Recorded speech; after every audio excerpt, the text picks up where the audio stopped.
បាទជំរាបសួរពុកម៉ែបងប្អូនបាទពីខ្ញុំបាទអ្នកលូមកងរដ្ឋ Missouri ទៅបាទហើយសុខទុក្ខយ៉ាងណាដែរបងប្អូនទាំងអស់គ្នាបាទសុខសប្បាយទាំងអស់គ្នាទេបងប្អូនយើង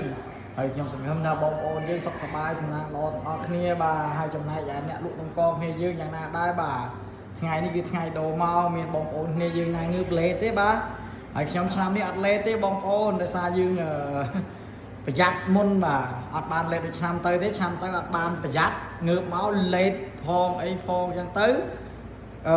លេតអានេះដោយសារអត់លេតដោយសារមូលហេតុម៉ោងថយក្រោយបាទហើយឆ្នាំទៅនោះគឺម៉ោងដើរទៅមុខបាទដល់អញ្ចឹងទៅក៏ខ្ញុំមិនលេតមកទៅបាទបងប្អូនភ្លេចគិតថាគេលេតដើរហួស1ម៉ោងហ៎ដល់ពេលថ្ងៃនេះយើងមកវាជា early វិញដោយសារគេថយក្រោយ1ម៉ោងបាទបងប្អូនបាទហើយបងប្អូនគ្នាយើងមិនដែរខាងខ្ញុំនេះចាប់ដើមតិចឲ្យជាក់ឡើងហ្នឹងគឺកញ្ចក់ឡានហ្នឹងគឺចាប់ដើមកកតែម្ដងបាទបងប្អូនបាទកកកញ្ចក់ឡានខាងខ្ញុំចាប់ដើមតិចឲ្យបាទឥឡូវនេះដើមខែ11នេះទៅបងប្អូនបាទចាប់ដើមតិចមែនតើខាងខ្ញុំនេះ Missouri គឺថាជារៀងរាល់ឆ្នាំហ្នឹងឲ្យតែចាប់ដើមពីដើមខែ11ទៅគឺចាប់ដើមតិចឲ្យបងប្អូនហើយដូណាត់បងប្អូនយ៉ាងណាដែរលក់ដាច់អត់អីចឹងណាខាងខ្ញុំនេះគឺធម្មតាតិចវាធម្មតាតិចត្បូងវារី slow ដែរបន្ទាប់ពី slow ពី3ថ្ងៃហើយក៏វាមកធម្មតាវិញចឹងទៅបាទបងប្អូនបាទខាងខ្ញុំគឺអញ្ចឹងឯងបងប្អូនហើយបងប្អូនចូលចិត្តនំកងមួយណាដែរបងប្អូនវាមានច្រើនមុខដែរបងប្អូនបាទយើងមិនមែនមានតែដូណាត់ទេគឺយើងមានសាំងវិចក្រសងសាំងវិចមានព្រីដូមាន biscuit មានកន្លោជីមានអីដែរបងប្អូនបាទហាងដូណាត់ខ្លះគេលក់តែដូណាត់ចឹងទៅហាងដូណាត់ខ្លះគេលក់តែមានតែសាំងវិចមានតែកន្លោឈីមានអីមិនមែនលក់តែដូណាត់ទេបាទបងប្អូនបាទហើយថ្ងៃនេះគឺជាថ្ងៃអាទិត្យបងប្អូនបាទតែតែខាងខ្ញុំនេះរៀងរាល់ថ្ងៃអាទិត្យគឺតែតែមាននំសម្រាប់ឆើចគេ order 2 3ឆើចដែរបងប្អូនបាទបន្តិចតួចសម្រាប់កំដរយើងចឹងទៅរៀងរាល់ថ្ងៃអាទិត្យបាទ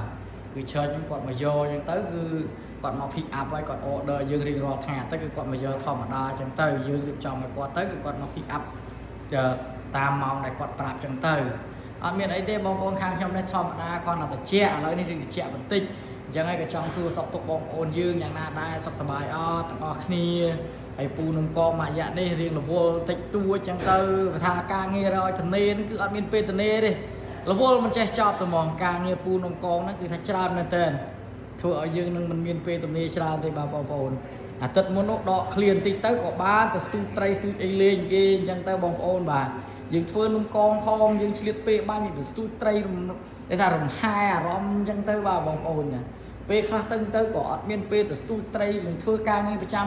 ខ្លួនរបស់យើងបាទហើយអត់មានអីច្រើនទេបងប្អូនក៏សូមជូនពរបងប្អូនសុខសប្បាយសំណាងល្អទាំងអស់គ្នាហើយក៏អរគុណច្រើនបងប្អូនដែលជួយ like ជួយ share ជួយ follow បាទអរគុណច្រើនមែនតើបាទជួយ like ជួយ share ជួយ follow ពូនំកងខ្ញុំបាទហើយខ្ញុំក៏មានវីដេអូថ្មីត